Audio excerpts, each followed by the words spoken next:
My question now to the administration, is revenge from the grave a crime?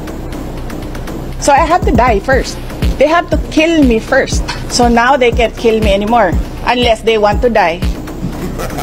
Remember, they are known for political persecution. They suppress and oppress opposition. They assassinated their political enemy. Ang hindi lang po nagawa ni Benigno Aquino Jr., hindi siya nakaganti kasi hindi siya nagbilin. But you know, Benigno Aquino Jr. is not Sara Duterte. So that's the playbook. Yes, lahat ng galaw ko, lahat ng ginagawa ko, kung saan ako, alam niya, alam nila, ganito ang gagawin sa security mo, imo-monitor ka. Oh, that's one threat. But that is a possibility. You see what they're doing right now? They are undermining my security. Hindi ko pa dinidiscuss ang galing sa PNP.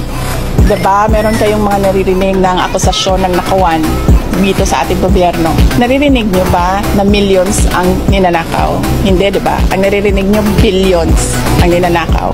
Napakaliit na amount ang 150 million.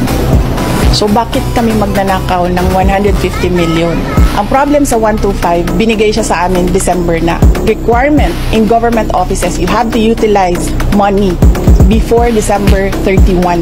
They cannot be divulged in public.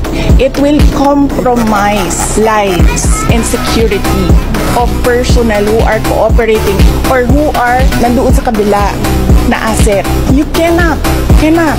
That is why it is called confidential funds.